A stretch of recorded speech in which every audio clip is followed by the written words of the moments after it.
Bienvenidos a todos, un día más, hoy viernes, en nuestra clase del seminario de las piedras al reino del Mesías.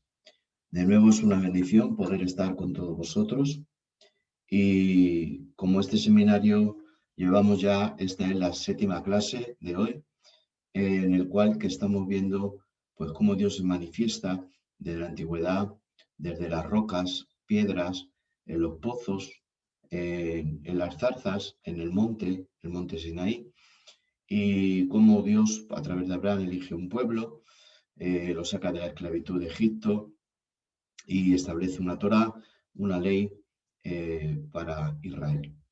Y hasta que llegamos a Esdras y Nehemías, en los cuales es el periodo de la historia bíblica, pero hay un punto de inflexión en Esdras y Nehemías cuando vuelven de la cautividad. Se destruye el primer templo hecho por Salomón, se reforma el templo de Zorobabel, el templo de Esdras y Nehemías, y va a surgir ya lo que es el principio de la historia del judaísmo histórico, ¿vale? Debemos separar muy bien la historia bíblica, aunque nace el judaísmo histórico en la historia bíblica, pero luego va a ir tomando otra dirección y va a tener una historia, la historia del judaísmo, como cualquier religión que precie. Es muy importante para saber diferenciar el judaísmo bíblico al judaísmo histórico. Aparecerán las sinagogas, el fenómeno de las sinagogas en época de Esdras y Nehemías en la cautividad, etcétera, etcétera. Y a lo largo de la historia del judaísmo estamos viendo cómo el judaísmo va añadiendo tradiciones orales, escritas, la sinagoga, etcétera, etcétera. Otro punto de inflexión que también toquemos en este seminario, esta es la 7ª clase, donde hemos visto paralelamente la historia del judaísmo con la historia, a partir ya de ahora, de esta 7ª clase, 6ª clase también, incluso la 5ª, en que hablemos de la vida y los tiempos de Jesús el Mesías, para entender un poco mejor. Tenemos que también otro periodo de inflexión es la división de los dos reinos, el reino de Israel con pacto con David, se divide con el nieto de David, el hijo de Salomón, Roboam. 10 tribus se marchan al norte de Samaria hacia arriba y se va a constituir lo que es el reino del norte y el sur, o el reino de Israel y el reino de Judá. Dios levantará reyes para Judá y profetas, y reyes y profetas para Israel. No tendrán jurisdicción, unos en un lado y otros en otro, y en esa separación. También estudiemos el periodo intertestamentario, que es el periodo que va entre los dos testamentos.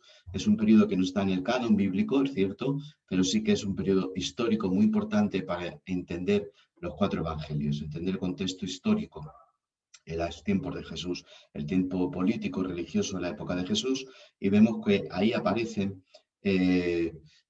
Alejandro Magno con el periodo asmoneo, ¿vale?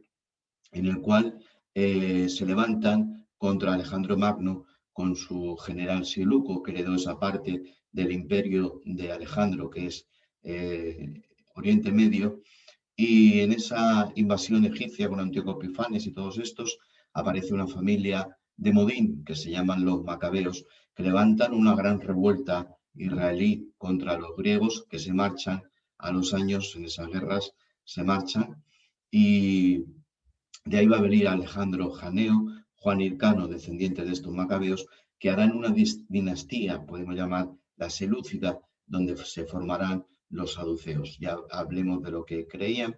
Después se forman los fariseos, que creen diferente a los saduceos. No tenemos tiempo para hablar, está ahí en las clases que le tenéis en el canal, que les podéis repasar cuando queráis. Y es un buen principio, aparece el rabino Hillel y Shammai, que crean 2 escuelas. En la época de Cristo había de 7 a 10 escuelas de pensamiento fariseo, y aparecen otros hombres en el desierto, en el Mar Muerto, que son los esenios, que presuntamente no aparecen en el Evangelio, pero sí que le debemos una clase, en la cual tomemos una clase, y en esa clase que vimos, entremos en el Museo del Libro de Israel y vemos arqueológicamente estuvimos viendo digitalmente el libro de Isaías más antiguo que se conoce digitalmente, está ahí, y leímos al azar el capítulo 53 de Isaías, el original, que lo tenéis también ahí. Vimos también una clase virtual en la que entramos al templo y fui explicando cómo era el templo de Herodes, el gran arquitecto que era Herodes con la creación de Cesarea, Maqueronte, Herodión, etcétera, etcétera. Y en la última clase, entre otras muchas, vimos juicio según el derecho penal romano y el derecho penal judío. Hoy toca esta séptima clase que vamos a ver la crucifixión de Jesús, los métodos de tortura romanos, la crucifixión de Cristo también vista según la medicina. Y en las próximas clases tendremos una clase para hablar un poco acerca un poco de doctrina, cristología, ¿vale? Donde también añadiremos las 7 fiestas que Dios otorgó a Israel, que no es otra cosa, una sombra de lo que había de venir, que marcan desde la Pascua, que es la primera, a Jesús como Cordero, a tabernáculos, que es la final, cuando Él se establezca su gobierno, el reino, ¿vale? Luego ya pasaremos a otra segunda parte del seminario, que estudiaremos desde Pentecostés la historia de la Iglesia, hasta el siglo IV, siglo II, siglo III, que vamos a ver cómo se va a separarse ya la ruptura total de judaísmo de lo que se llama cristianismo y el porqué.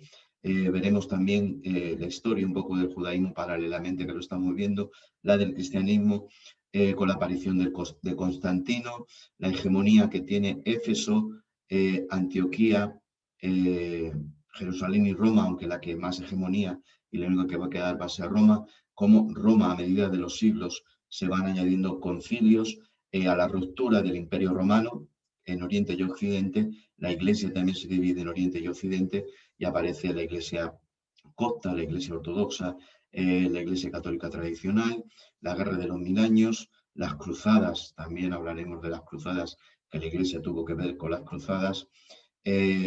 Estudiaremos también la Reforma con Martín Lutero, Calvino, Zwinglio, los grandes reformadores.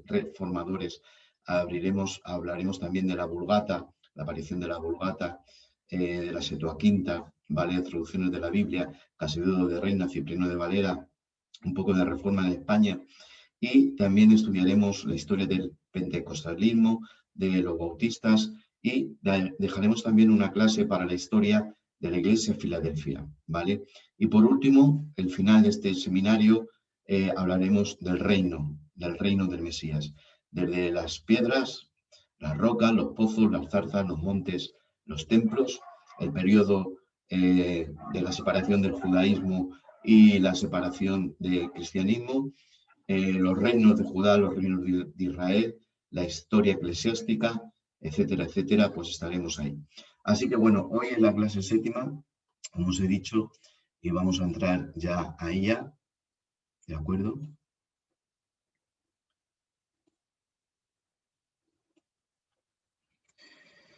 Vamos a hablar de la muerte y crucifixión de Jesús.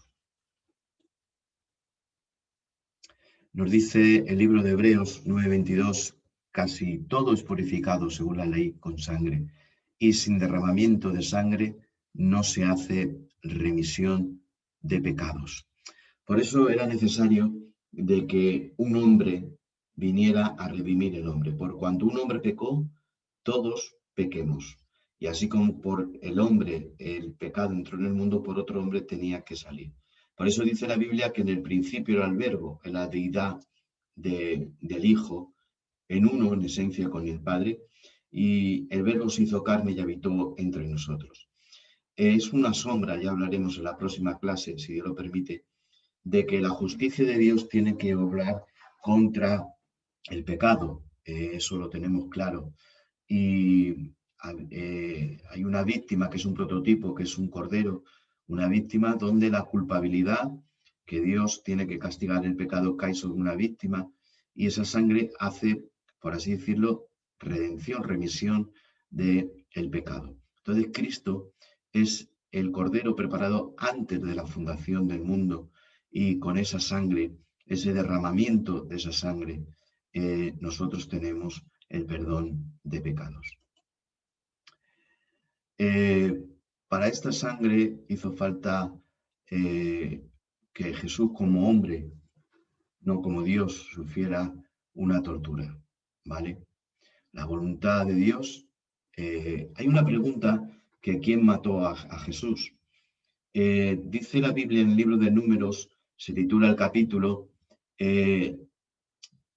asesinato que se desconoce el autor.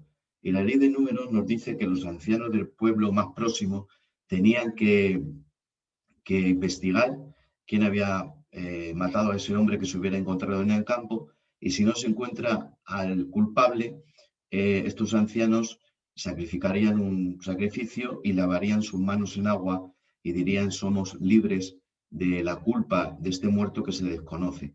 Por eso Pilatos se lavó las manos, recordando a los fariseos y al Sanedrín y a toda gente que había allí, los judíos que había allí, de que en Números se decía quién es el que ha matado a este hombre, no sabemos, y él se lavó las manos porque no estaba claro realmente quién lo mataba.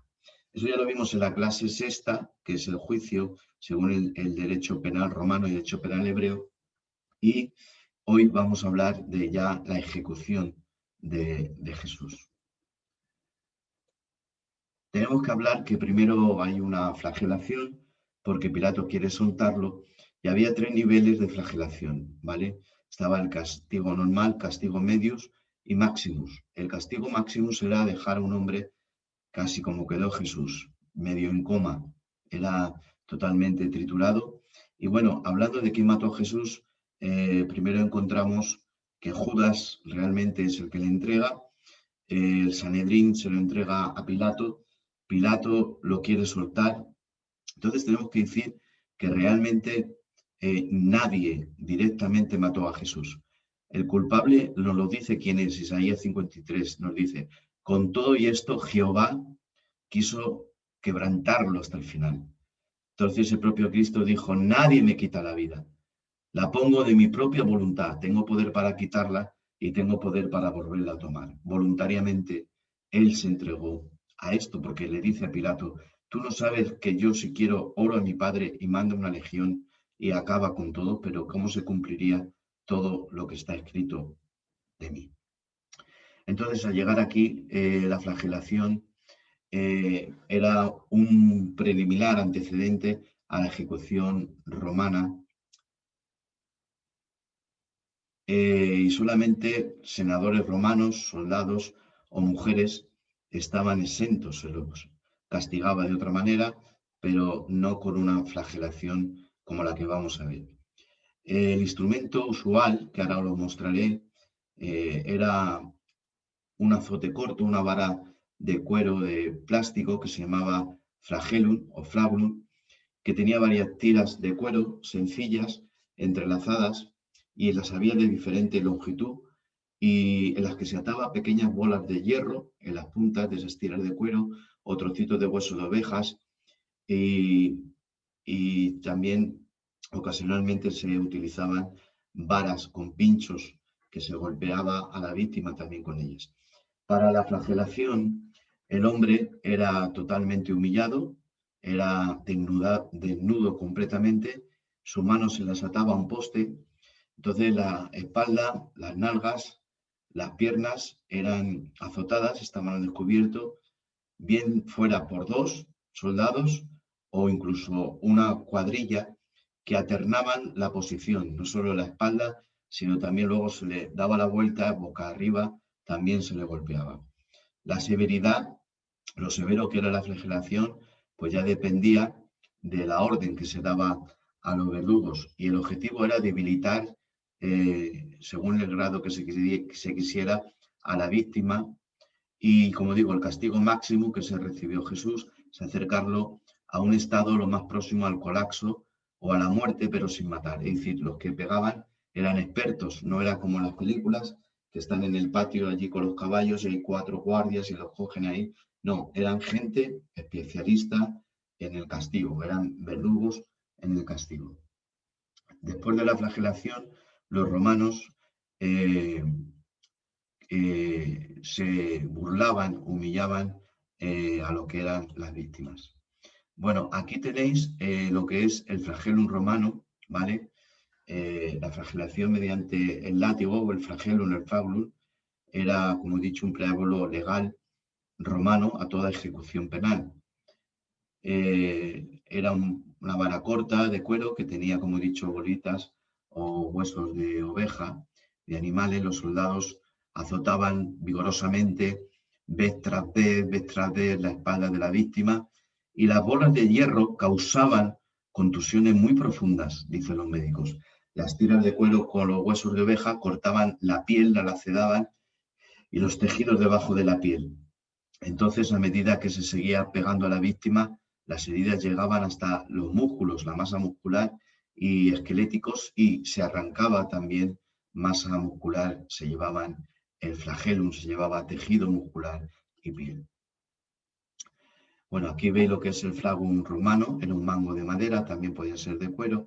Había tiras, que aquí las estoy punteando, tiras de cuero con estas varas que tenía también laceraciones, que se llama tasili, que eran trocitos de metal o hueso, y el condenado se encontraba, como he dicho, desnudo, y quedaba totalmente bañado en sangre por el brutal castigo.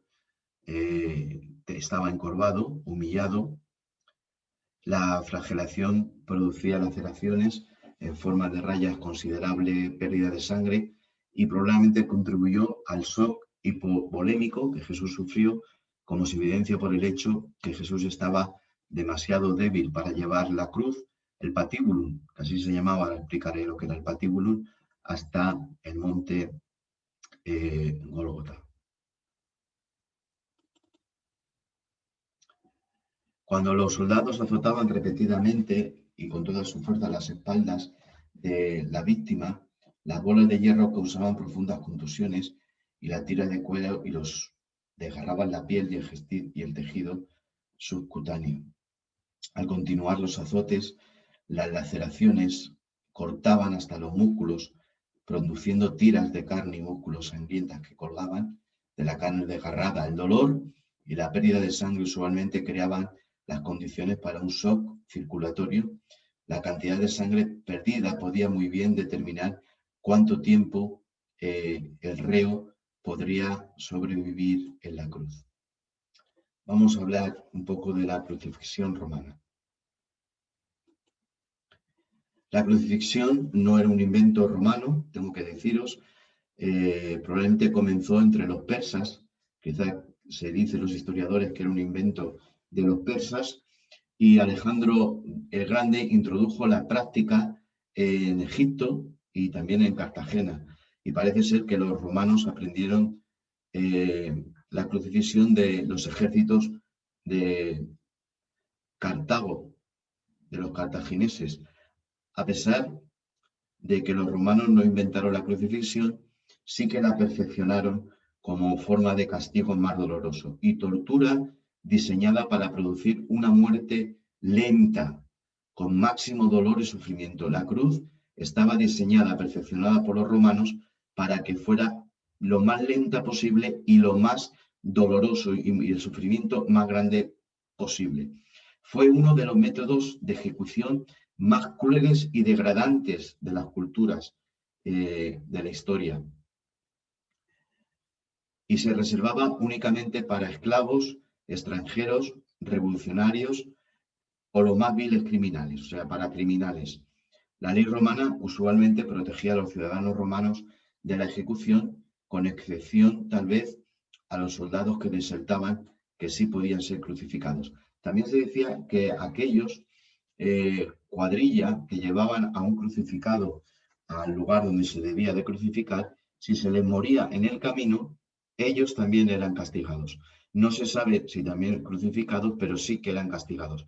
Por eso la cuadrilla que llevaba a Jesús no es que eran unos santitos, y viendo que José de Arimatea venía del campo, le dieron la cruz para que él la llevara. Entonces, Cristo fue ejecutado por el método al que Cicerón describe como el más cruel y terrible de todos, la crucifixión. Expertos médicos, historiadores y arqueólogos han examinado en detalle la ejecución de Cristo que voluntariamente soportó. Todos concuerdan en que él sufrió una de las formas más duras y dolorosas de la pena capital jamás imaginada por el hombre. La crucifixión ha sido una de las maneras más terribles en las que los hombres han sido asesinados por sus semejantes. La crucifixión no solo es muerte, sino también es una tortura prolongada de dolor, agonía. La crucifixión, tan utilizada por los romanos, era el método de asesinato legal más terrorífico, y de esta forma actuaba no solo como método de ejecución, sino como advertencia también a todo el que pensara vulnerar las leyes. Por eso la crucifixión era pública, para que la gente tuviera temor, y en lugares abiertos para que todo el mundo lo viera, para que los cuerpos quedaran expuestos y todos pudieran ver el castigo. En su forma inicial en Persia, la víctima era atada a un árbol o a un poste. Eso hacían los persas, a un árbol o a un poste, usualmente para evitar que sus pies tocaran Tierra Santa. Luego se comenzó a usar una verdadera cruz, en la que la configuraban un poste que se llamaba estipe y un travesaño que se llamaba patíbulo. Es decir, el palo se llamaba estipe o estipite y un travesaño que se llamaba patíbulo. Y tenía algunas variaciones, a pesar de que las evidencias de la arqueología y las historias indican fuertemente que la cruz baja, tipo Tau o tipo T, ¿vale?, era la preferida por los romanos en la Judea de Jesús. Las prácticas de la crucifixión variaban frecuentemente en una región geológica particular y de acuerdo con la imaginación de los verdugos, y la cruz latina y otras formas pudieron haber sido usadas. Es decir, ahora veremos que había diferentes tipos de cruz. Se acostumbraba a obligar al hombre condenado a cargar su propia cruz desde el poste de flagelación al lugar de la crucifixión fuera de los muros de la ciudad. Usualmente iba desnudo, el reo iba completamente desnudo por la calle, a menos que fuera prohibido por las costumbres locales, claro, debido a que la cruz pesaba más de 300 libras, es decir, 136 kilos, se cree que solamente el reo llevaba el patíbulo, es decir, el travesaño. El patíbulo solía pesar 75 a 125 libras, es decir, de 34 a 57 kilos el palo transversal, es decir, el patíbulo. Era colocado sobre la nuca de la víctima y se balanceaba sobre sus dos hombros. Usualmente se ataban los brazos extendiendo al travesaño. La procesión al lugar de la crucifixión era precedida por una guardia romana completa, comandada por un centurión. Uno de los soldados llevaba colgado un letrero, titulus, así se llamaba en latín, o bien el romano o bien el reo propiamente colgaba el título de lo que se le culpaba, ¿vale?, o el delito que había hecho, en el cual se exhibía el nombre y el crimen del condenado. Más adelante el título sería colocado sobre la cruz del reo. El guardia romana no dejaría a la víctima hasta estar segura de la muerte. Los guardias se tenían que asegurar realmente que había muerto. Fuera de los muros era donde se crucificaba de la ciudad, estaba localizado de manera permanentemente los estipes, es decir, los estipes, el palo largo, estaban permanentemente allí, no se quitaban, no, estaban permanentes para las diferentes crucifixiones. Entonces, el reo lo que se le daba era el patíbulo, el palo transversal, pero los estipes estaban colocados permanentemente. En el caso de la cruz tipo Tau, que es así, no así, así, tipo Tau, esto se lograba mediante una junta de mosca y espiga con o sin fuerza de sogas, es decir, se subía al crucificado que llevaba el patíbulo, ¿vale?, y el estipe, el palo transversal, luego el patíbulo encajaba en el estipe y así quedaría la cruz, ¿vale? Para prolongar el proceso de la crucifixión, un travesaño o viga horizontal frecuentemente se fijaba a la mitad del estipe, como se explica, sirviendo así como asiento, sedile o sedolum. Solo raras las veces y probablemente luego del tiempo de Cristo se empleó un bloque de madera adicional que se llamaba supermadeneu para la transcisión de los pies. Es decir, luego se ponía como una especie de junco para que se apoyaran, porque el crucificado tendía así, no estaba así como en las pinturas o en las esculturas, no. Los crucificados, el peso caía. Entonces, los clavos, el peso caía y para respirar se les daba una madera, los pies se clavaban en una madera para que la persona al asfixiarse, el reo subiera. Al subir, al apoyar sobre los clavos que tenían en las muñecas, al subir para arriba, el dolor era espeluznante, hasta que otra vez el cuerpo caía y otra vez se levantaban. Por eso entendemos cuán lenta y agónica y tremenda era la muerte en la cruz. En el lugar de la ejecución, por la ley se le daba a la víctima un trago amargo de una especie de droga, un vino mezclado con mirra, con un leve analgésico. El criminal era luego tirado al suelo, sobre sus espaldas, con los brazos extendidos a lo largo del patíbulo. Las manos podían ser clavadas o atadas al travesaño, pero el clavado era preferido por los romanos. Hay restos arqueológicos de un cuerpo crucificado encontrados en un osario cerca de Jerusalén, fechados en tiempo de Cristo. Indican que los clavos de hierro de punta agudizada eran de aproximadamente de 5 a 7 pulgadas, es decir, de 13 a 18 centímetros cada clavo, con una sección cuadrada de 1 centímetro. Más aún, los descubrimientos de osarios y del sudario de Turín han documentado que comúnmente los clavos atravesaban las muñecas en vez de las palmas de las manos. Los médicos en sus informes han hecho experimentos con muertos ya que los han crucificado por las palmas y en las palmas no hay hueso. Entonces el peso haría que el clavo desgarrara la palma y saliera por entre los dedos. Pero no así aquí, ¿vale? Aquí sí que hay huesos y aquí sí que si se clava un hueso, aquí al principio de la mano tenemos varios huesos. Aquí sí que podría, según los médicos, tener acceso a un hueso y sujetaría el peso de un cuerpo humano. El efecto principal de la crucifixión, aparte del tremendo dolor, era la marcada interferencia con la respiración, como os he dicho. Particularmente cuando se exhalaba, cuando se echaba el aire. El peso del cuerpo que caía hacia abajo por los brazos y los hombros extendidos, tendía a fijar los músculos intercostales en un estado de inhalación y por consiguiente afectando la exhalación pasiva. Es decir, lo que era difícil era echar el aire, porque no se podía echar, sí se podía coger, pero echar el aire era muy difícil.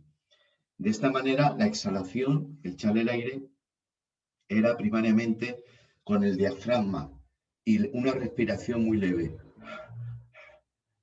No se podía echar el aire bien. Es probable que de esta forma de respiración no sería suficiente y pronto se produciría una hipercarbia, así lo llaman los médicos, el desarrollo de calambres musculares y contracciones tetánicas por el tétano que daba por los clavos debido a la fatiga y a la hipercarbia afectaría aún más la respiración. Tampoco se nos tiene que olvidar que Jesús en el huerto de Getsemaní se nos dice que sudó como grandes gotas de sangre.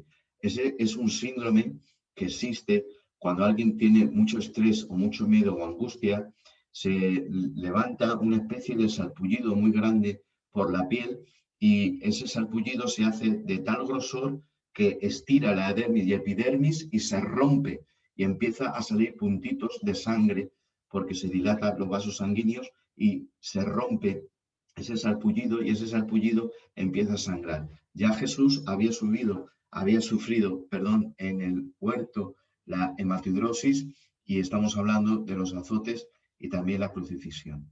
Cerca de las 9 de la mañana, hora actual, luego de la flagelación, el escarnio, sin hablar lo que es la corona de espinas, que era un casco que iba desde las cejas hasta la nuca, en el cual todavía a las afueras de Jerusalén existen esas zarzas que se llaman zarzas de pico del oro porque las púas son muy pronunciadas, son como garfios. Jesús estaba tan débil que por la flagelación que no podía cargar el patíbulo desde el pretorio al lugar de la crucifixión. Se cree que serían unos 600-650 metros de distancia según el recorrido. Lo que se dice la Vía Dolorosa, los arqueólogos no están muy de acuerdo, ¿vale? Hay que decir que hay dos posibles calvarios en Jerusalén. Uno, que Helena, la madre de Constantino, preguntó a Eusebio de Cesarea, historiador eclesiástico, ya el emperador Adriano había destruido Jerusalén en los tiempos de Jesús, le cambió hasta el nombre a ella Capitolina, ¿vale? Y era muy difícil situarlo. Hay controversia porque dice que está dentro de los muros y luego en el año 48 el general Gordon, inglés, arqueólogo, descubrió otro que la tumba del jardín, que se llama el Calvario Gordon, en el cual hay un lugar de una calavera que era una antigua cantera y cerca hay un jardín con un huerto y una tumba vacía que está al aire libre. Da la impresión más real que es esta, ¿no? Entonces, algunos sitúan el sitio del azote en lo que es los restos de la Torre Antonia y otros lo sitúan en el Palacio de Herodes, que era prácticamente siempre estaba vacío porque Herodes vivía en otro lugar y los procuradores romanos, en este caso Poncio Pilato, Herodes los construyó una pequeña Roma en Cesarea, ¿vale? Y solamente Pilato, los procuradores romanos bajaban cuando había fiestas judías porque había siempre altercados y se alojaban en Palacio de Herodes. Para mí, soy de la opinión de los arqueólogos que el juicio de Jesús se desarrolló en el Palacio de Herodes. Bueno, Simón de Cirene fue llevado a cargar la cruz de Cristo porque iba muy mal, se le moría en el camino y llegaron al Golgota, sitio de la calavera o Calvario, un lugar establecido para la crucifixión. Según el doctor Frederick Zurgiver, la perforación del nervio medio de las manos por un clavo puede causar un dolor tan increíble que ni siquiera la morfina ayudaría al dolor, lo que produce el dolor de un clavo atravesando por el nervio que pasa por la mano. Un dolor tan intenso, ardiente, horrible, como relámpagos atravesando de corriente el brazo hacia la médula espinal. La ruptura del nervio plantar del pie con un clavo tendría un efecto igual y así de horrible. Tremendo. Bueno, la muerte de Jesús. Hay dos aspectos, según la medicina, de la muerte de Jesús ha sido causa de una gran controversia. Una de la naturaleza de la herida en el costado y el otro es la causa de la muerte luego de solo varias horas en la cruz. El Evangelio de Juan nos describe la herida en el costado de Jesús y enfatiza la súbita efusión de sangre y agua. Algunos autores han interpretado la efusión de agua como ascites o orina de una perforación de la vejiga a nivel abdominal medio. Sin embargo, el término griego pleura, usado por Juan, claramente denota lado.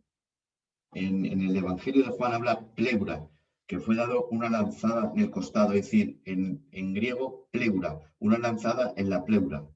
Lateral, frecuentemente implica las costillas. Por tanto, parece probable que la herida fue en el tórax y muy distante a la línea abdominal. Fue en el costado, como dice la Biblia. Dice Marcos 15:33, cuando vino la hora sexta hubo tinieblas sobre toda la tierra hasta la hora novena, y a la hora novena Jesús clamó a gran voz y dijo, Eloi, Eloi, lama sabactani, que traducido es, Dios mío, ¿por qué me has desamparado? Algunos de los que estaban allí decían al oírlo, mirad cómo llama Elías, y corrió uno y empapando una esponja en vinagre y poniéndola en una caña, le dio a beber diciendo, dejad, veamos si viene Elías a bajarlo. Mas Jesús dando una gran voz expiró. Entonces el velo del templo se rasgó en dos de arriba abajo y el centurión que estaba frente a él, viendo que después de clamar había expirado así, dijo, verdaderamente este hombre era el Hijo de Dios.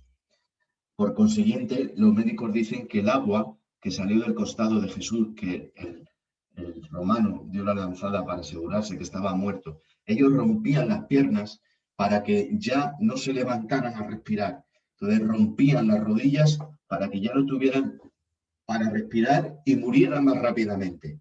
Entonces querían acelerar, porque venía la Pascua y querían acelerar la muerte y rompieron las rodillas. Pero al verle a Jesús que ya había muerto, para asegurarse dieron la lanzada sobre el costado. Quiere decir, como las películas que las ponen muy altas, no cree, según los arqueólogos, que los crucificados estaban muy altos. Sí que estaban altos, pero no muy altos, ¿vale? Porque siguiente, dicen los médicos, el agua que salió representaba el fluido pleural y pericardial que había en el corazón. Es decir, que hasta la lanzada llegó cerca del corazón y había precedido a tanta efusión de sangre por el costado, siendo también menor en volumen que esta. Tal vez de la generación de la hipovolemia y el eminente paro cardíaco. Se habrían desarrollado efusiones, pérdidas pleurales y del pericardio por el costado. Se salía la pleura y el pericardio y habría agregado el volumen de agua aparente. La sangre, por contraste, podría haberse originado del atrium o el ventrículo derecho, tal vez del hipercardio. Y otros médicos dicen que Jesús realmente murió porque el corazón explotó. Al explotar se derramó el líquido del pericardio, el líquido pleural, es decir, fue una bomba en la cual Jesús murió por una explosión total del corazón. Se partió, se rajó su corazón por completo. Hay otra explicación también de la muerte de Jesús. Pudo haberse precipitado sencillamente por su estado de agotamiento y por el severo flagelación, un consecuente pérdida de sangre y un estado depresor. El hecho de que él no pudo cargar el patíbulo apoya esa interpretación. La causa real de la muerte de Jesús, así como la de otras víctimas de la crucifixión, pudo haber sido multifactorial y relación primordialmente a un shock hipovolémico y asfixia por el agotamiento y agudo paro cardíaco, es decir, rotura del corazón. Una arritmia cardíaca fatal pudo haber sido la causa del evento catastrófico terminal de la muerte del Señor. Bueno, hermanos, tremendos, tremendo, tremendo. Voy a mostraros algunos modelos de cruces romanas. Vemos la cruz con paste, simples, estipes. Este palo era el que quedaba permanente en los sitios donde se crucificaba. Los romanos los dejaban. Y este es el patíbulo. Esto es lo que llevaba a los crucificados. Entonces, al llegar los crucificados eran arrojados al suelo, ya llevaban sus brazos atados y se procedía al enclavamiento por los clavos. Se les subía con sogas y esta parte media abajo había un agujero, se les subía con sogas y esta punta de lo que es el estipes encajaba en un hueco que había en el patíbulo. Así quedaba crucificado de esta manera. Esta es la cruz conixa o también tau, que era mayoritariamente lo que los romanos utilizaban. Luego es la cruz igmisa, la famosa cruz que aparece en cuadros, pinturas, etc. Y la cruz de Cusanta o cruz de San Andrés. Se cree que San Andrés murió crucificado en esta, que era el tipo de X. Bueno, estos son los diferentes modelos de cruces que había en aquel tiempo. Aquí voy a mostraros de nuevo, aunque ya lo habéis visto, lo que es el flagellum, bolas de acero, fragmentos de hueso.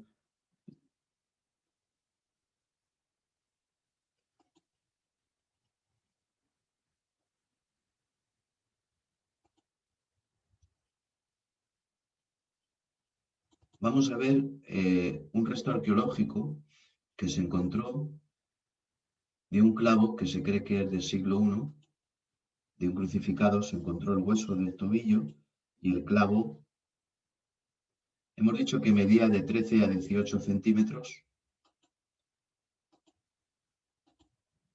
De 13 a 18, y cuando el clavo ya entraba bien en lo que es los huesos de la palma de la mano o en los pies, se torcía lo que es la punta del clavo para que tuviera sujeción en la cruz. Estos son clavos reales de una persona crucificada en tiempos de Cristo.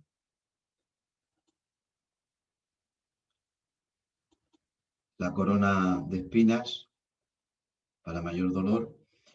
Y bueno, yo visité, independientemente de que fuera la Torre Antonia o el Palacio de Herodes, donde se crucificó, perdón, donde se juzgó a Jesús, allí, hermanos, que eran restos de la Torre Antonia, del enlosado que se llama, había todavía puesto juegos en que los guardias romanos eh, jugaban en el suelo, estaban como una especie de tres en raya, y otro juego que se llamaba el juego del rey.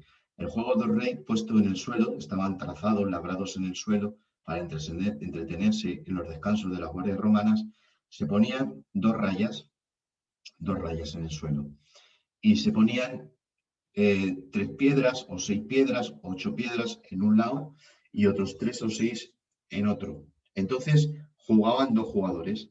Cada jugador tenía de cuatro, seis o ocho piedras. Y el otro jugador se ponía otras cuatro, si era a cuatro, pues cuatro en un lado un jugador y cuatro en otra. Si eran seis, pues seis en una y seis en otra.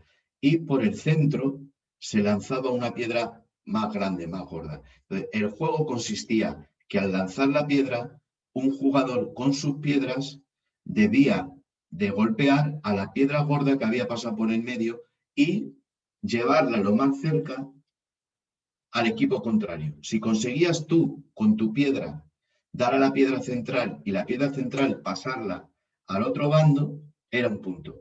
Entonces, volvía otra vez la piedra gorda central y el otro equipo hacía lo mismo, trataba de con su piedra golpear a la piedra central y pasar al otro grupo. El que más veces la pasara se ganaba.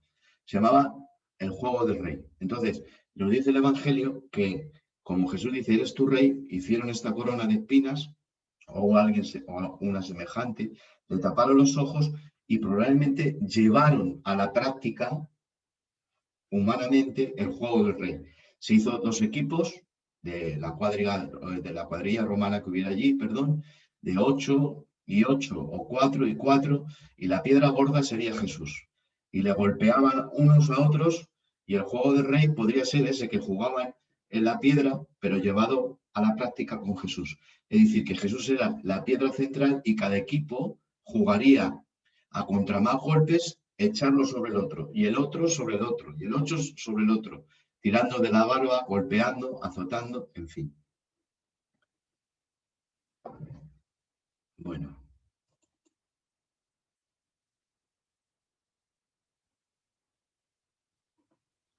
aquí vemos gráficamente lo que os he explicado, que el crucificado lo que llevarían era el patíbulo, ¿vale?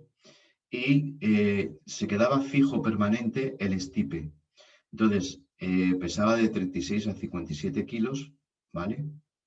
Y era lo que llevaba el patíbulo en el crucificado. Se subía con sogas y encajaba el estipe al patíbulo.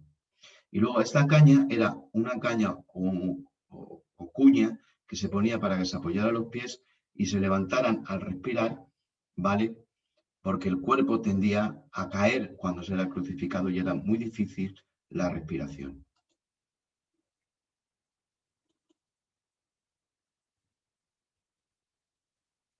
Seguimos viendo ilustraciones. Vemos la laceración, ¿no? El clavo medía de 13 a 18 y, como os he explicado, los médicos dicen que el clavo entraría entre los huesos de la muñeca y donde empieza la mano, ¿vale?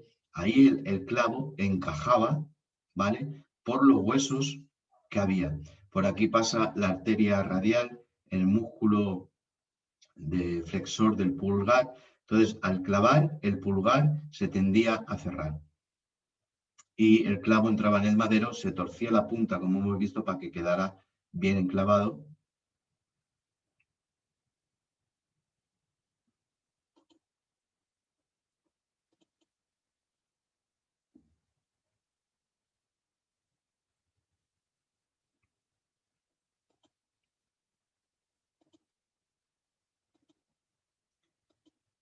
Aquí vemos lo que es la flagelación. El cuerpo quedaba totalmente horadado, tiras de músculo, piel, sangre a borbotones, todo el cuerpo, tanto boca arriba, boca abajo, era golpeado.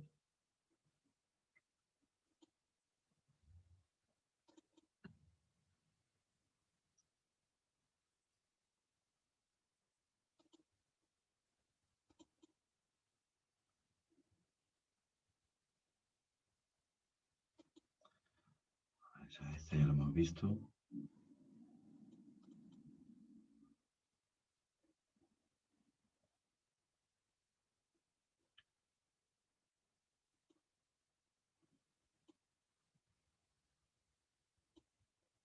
Entonces, la lanzada, como os he explicado, no fue en el abdomen, como algunos médicos decían, sino que realmente Juan, que escribe el Evangelio en griego, dice costado, pleura, ¿vale? Entonces, en este lado del pecho entró, no fue en el lado, bueno, entraría por aquí, pero fue a dar cerca del ventrículo, pericardio y la pleura.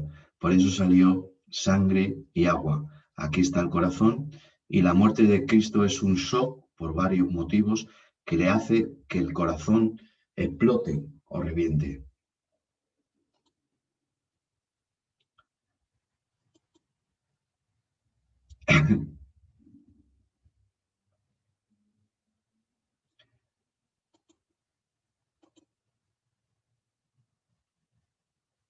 Estos eran también clases de crucifixiones, cuando no eran clavados, sino que eran atados.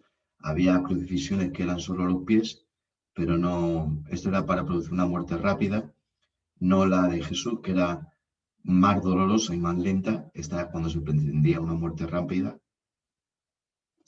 Y decir que muchos crucificados, hermanos, quedaban sobre las cruces días y días, y los animales, si no tenían familiares, quedaban expuestos. Fijaos la altura que había, no había mucha altura debajo del suelo, quizá un poco más. Entonces, posiblemente Jesús fuera crucificado más o menos de esta manera, ¿vale? Ya veis que el cuerpo tiende para abajo, entonces para mantenerse se tenían que apoyar en esa cuña los pies y elevarse para arriba, coger el aire y echar para abajo. Pero realmente lo difícil y doloroso era que al caer tanto el cuerpo, tenían que respirar con el diafragma, ¿de acuerdo? Entonces,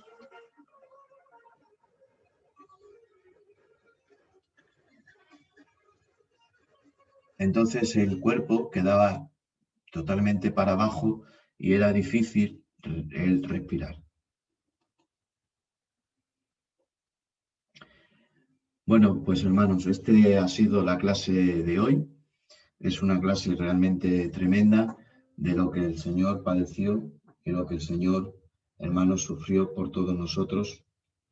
Bendito sea el nombre de nuestro Dios. Él es el Cordero de Dios que quita el pecado del mundo y como Él dijo, nadie me quita la vida, sino que la pongo de mi propia voluntad. Tengo poder para quitarla y tengo poder para volverla a tomar. Él era esa víctima sin derramamiento de sangre, no hay perdón de pecados. Entonces, si la sangre que dice Hebreos de los machos, de los toros, los machos cabríos quitan el pecado, cuánto más la sangre del unigénito Hijo de Dios. Hasta la próxima semana, clase 8, hablaremos de las fiestas y lo que simbolizan. Todas hablan del Mesías. Hablaremos de la fiesta de la Pascua, de este Cordero, ¿vale? Hoy hemos hablado históricamente de la flagelación, de la crucifixión, también sobre la medicina, pero ya hablaremos más bíblicamente sobre la muerte y resurrección de Cristo. Bueno, me despido de todos vosotros, deseando que, aunque esta clase ha sido bastante fuerte, pero valorar lo que el Señor ha hecho por nosotros. Dice Pablo, sin algo me gloriaré en la cruz de Cristo. Últimamente se predica muy poco de la cruz, pero la cruz es el verdadero mensaje. Para los que se pierden es una locura, porque es una locura, hermanos, creer que mi Salvador es un joven rabino de Nazaret, pensando humanamente, hablo humanamente, un joven rabino de Nazaret que muere humillado, muere maltratado, muere maldito porque maldito es el que muere en un madero, totalmente, hermanos, destrozado, pero eso es para lo que se pide en locura, pero para nosotros es poder y sabiduría de Dios. Así que me despido de vosotros, deseando que por esa llaga y esa herida tantos enfermos sean sanados. Seguimos orando por las personas que están necesitadas en el nombre del Señor. Un saludo y hasta la próxima semana, seminario de las piedras al reino del Mesías.